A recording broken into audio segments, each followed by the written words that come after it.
Thank you all for coming tonight. Appreciate you joining us this evening. I know you have lots of things to do. I know Easter coming up, everybody's probably really just overwhelmed. We haven't so much going on ourselves, but I'm grateful that you all came here. Oh, I'm sorry. Thank you. So I'm grateful that you all came here with Easter. I appreciate it. Okay. Came here tonight to hear from the Lord. I pray that you will. I pray that God has given you a word from His Word to share with you all. And I hope He works in all of our hearts. And as God's Word does, it encourages us, it strengthens us, it counsels us, but it also convicts us. So we should expect all of that. And thank you again. And I want to ask, if I asked you, what is the most important thing in your life right now? How would you answer? Satisfaction. Perhaps you might say family or career. Maybe you'd say doing good things in the world. Perhaps for you it's making a difference in your spheres of influence.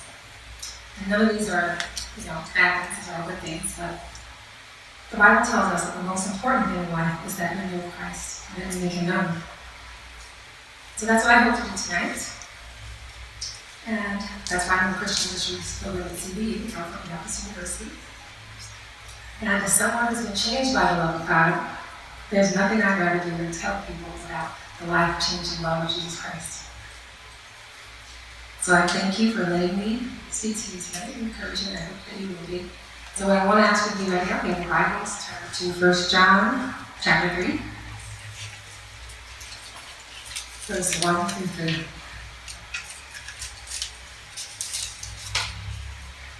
Give me a moment to keep there.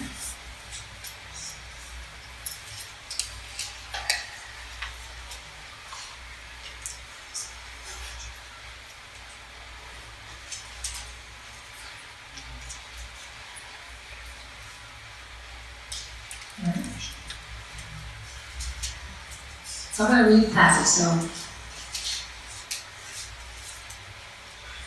see what great love the Father has lavished on us, that we should be called the children of God, and that is what we are. The reason the world does not know us is that it did not know Him. Dear friends, now we are children of God, and what we will be has not yet been made known.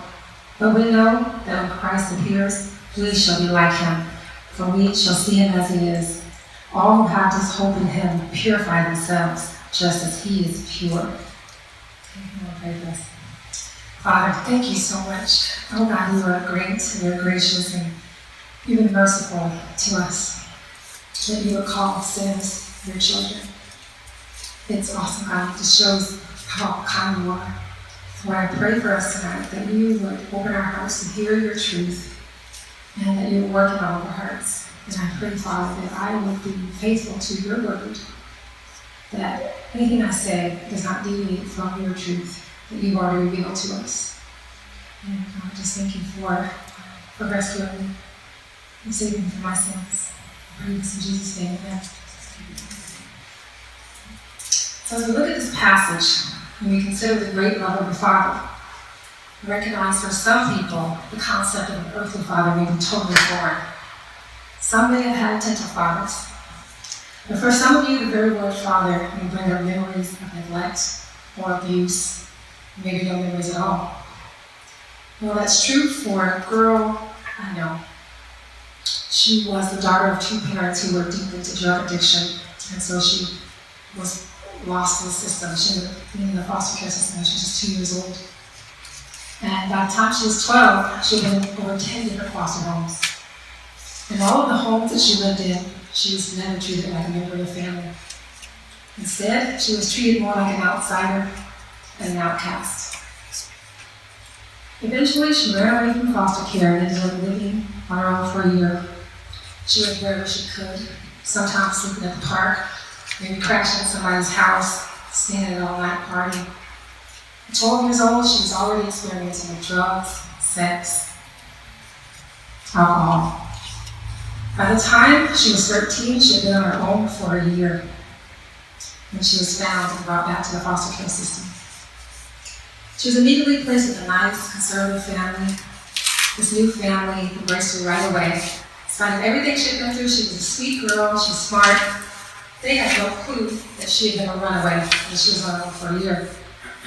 Surprisingly, things started off well enough. It wasn't long though before she started getting in trouble.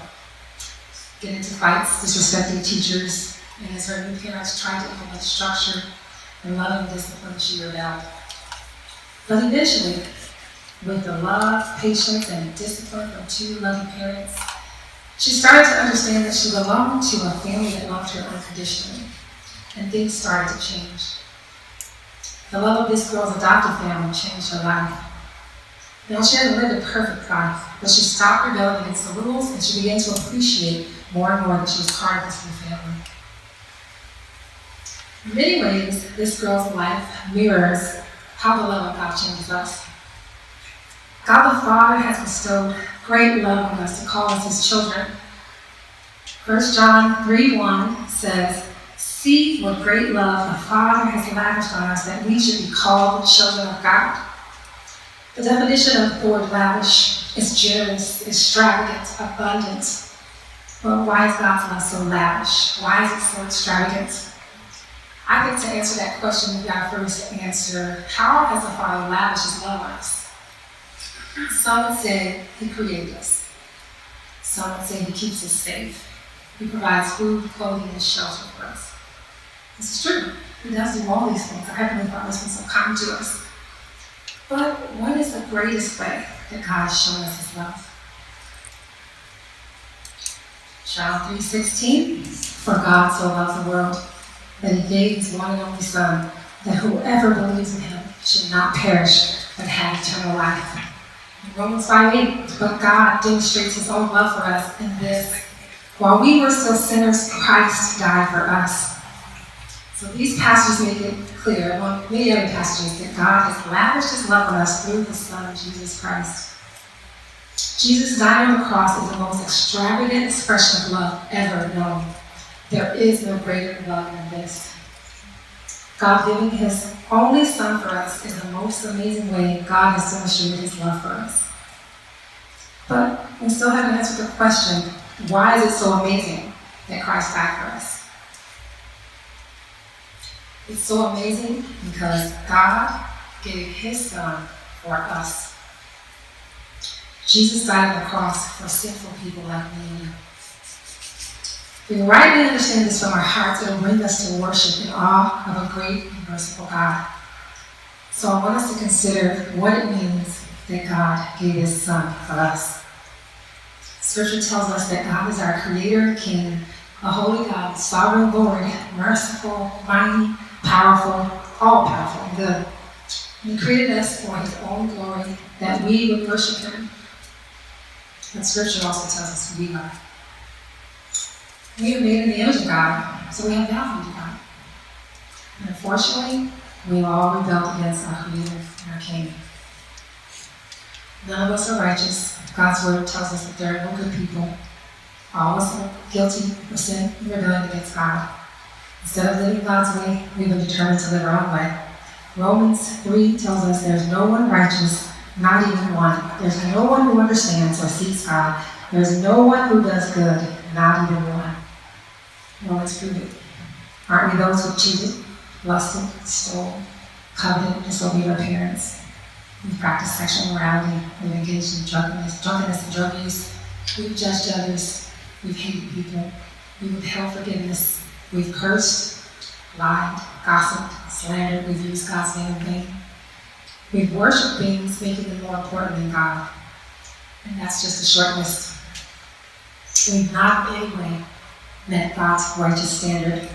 We all fall way, way, way short of his glory.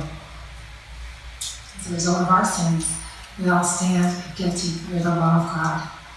And God's justice demands that we deserve death. God's judgment, his wrath, his eternal punishment.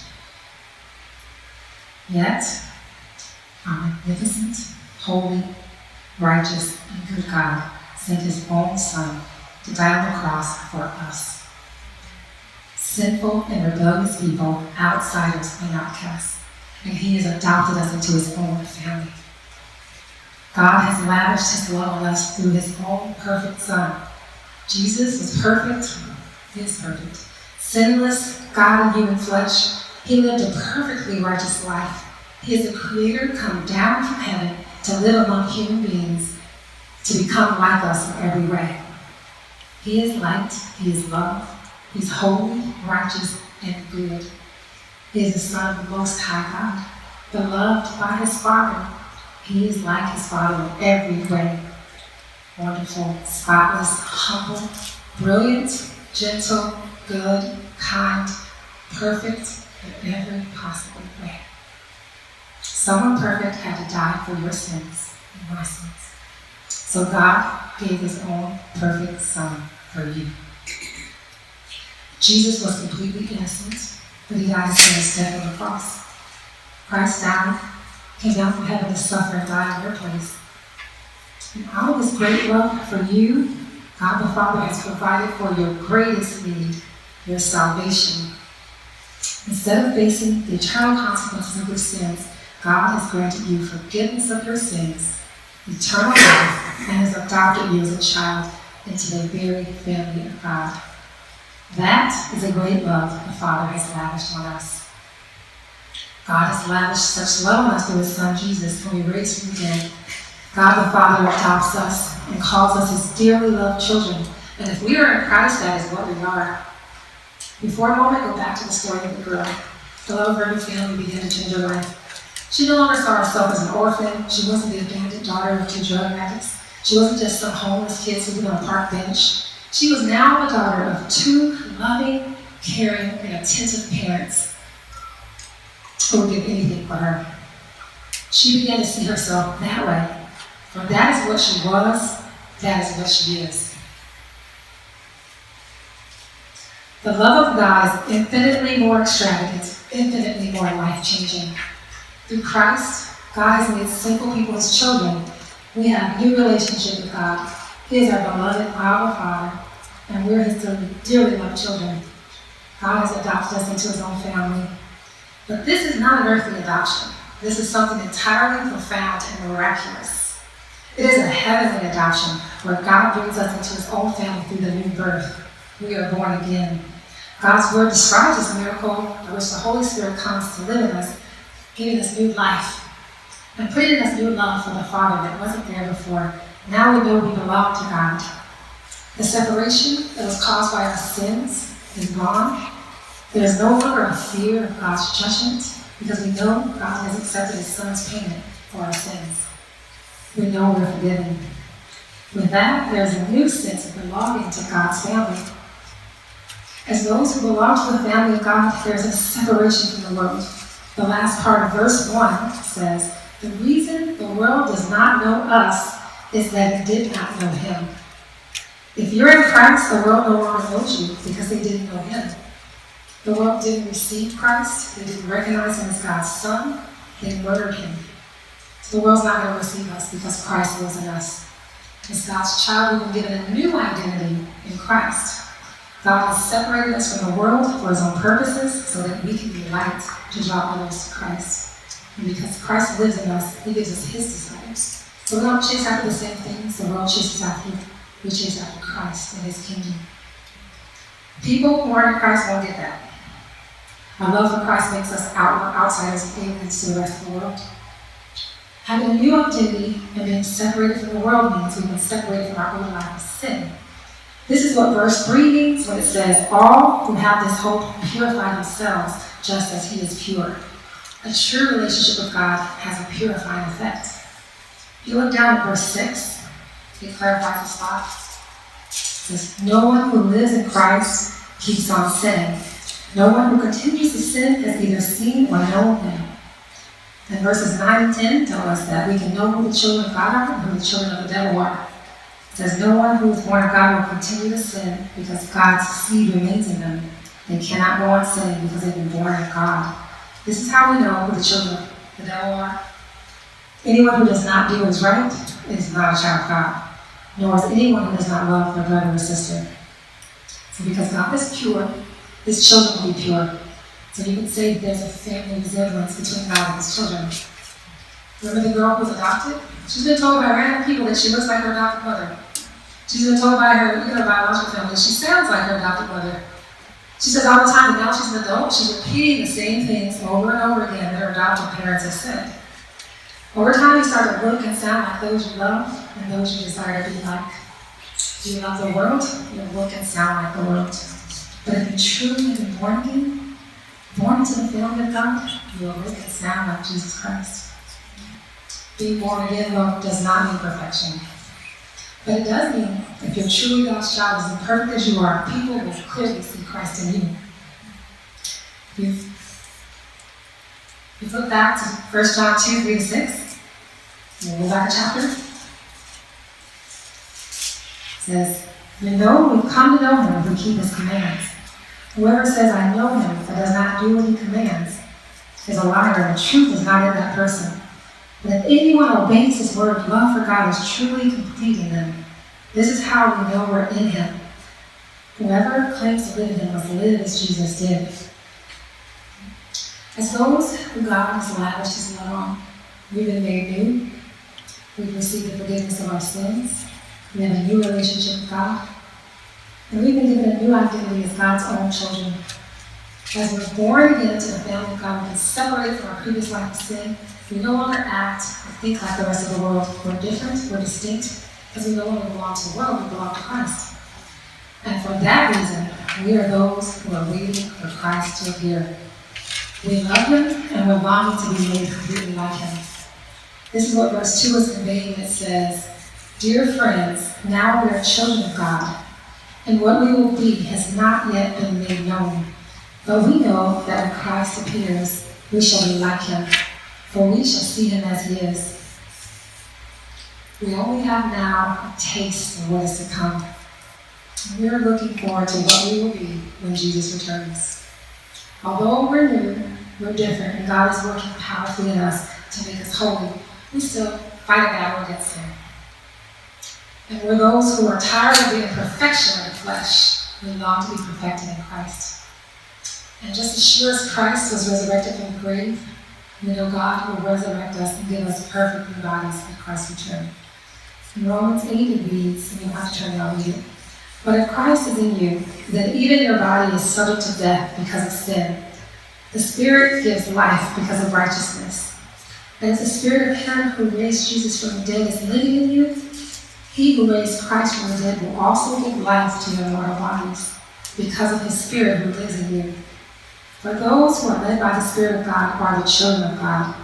The Spirit you received does not make you slaves so that you live in fear again. Rather, the Spirit you received brought about your adoption to sonship, and by him we cry, Abba, Father. The Spirit himself testifies with our spirit that we are God's children. If indeed we share in his sufferings, in order that we may share in his glory."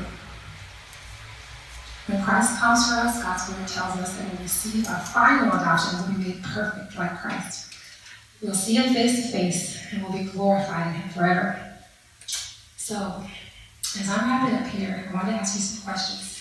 And I want you to ask yourself these questions, and this is serious self-examination. 2 Corinthians 13:5 says, "Examine yourself to see if you're in the faith. Test yourselves to see if Christ lives in you, unless you fail the test." So here are the questions. Is God truly your Father? Do you have a new relationship with God as your Abba Father?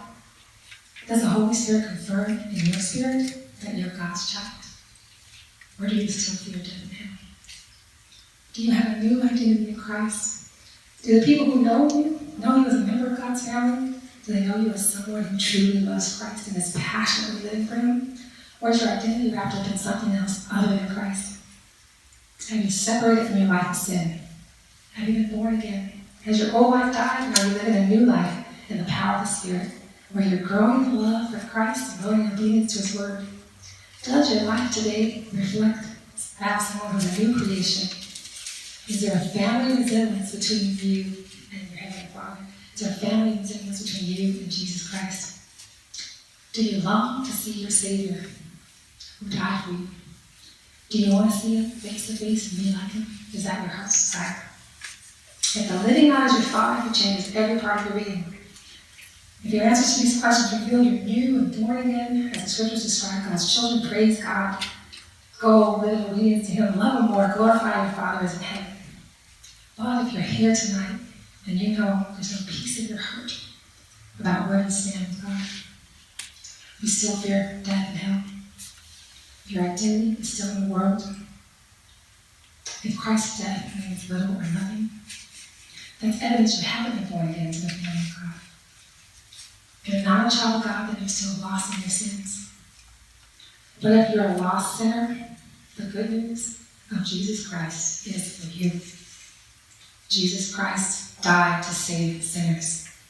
The good news is He didn't come to call righteous people. We already established that there are none. None of us qualified. He came to make sinners righteous through Himself. God the Father gave His only Son so you can be brought into His family. He is calling you to repent and turn from your sins and from whatever else you're holding on to that is keeping you from His love. And He's calling you to believe in His Son. If you repent and place all your faith in Christ, God will forgive you and cleanse you of all of your sins. He'll transform your heart and make you into a new person. He'll give you His Spirit. He'll bring you into His family and lavish His great love on you that you should be called His child. Let's pray. Father, it is incredible, God, that you have lavished great love on us, that we should be called your children, that you would take sinners who have rebelled against you, who spend our lives living our own way. I know that's my testimony. But all I know is rebel against you. And God, you made me new, and you'll make any of us new that come to you in faith through your Son. So Father, I just pray for us, all of us in this room. If there are any that don't know you, that they would come to Christ and believe in Him. And for those who do know you, that they would live, they would run, they would live in obedience to you, and that they would not fall into the trap of identifying with the world, but that they would identify with Christ. That they would be proud to, oh Father, let us not blend in, let us be the light you've called us to be. There is no light in us apart from you, oh God. Christ is the light in us. Help us, Father. And bless my family and friends that came here tonight. And Lord, just continue to dwell with us, Father, and help us to see you as great as you are. And I pray this in Jesus' name. Amen.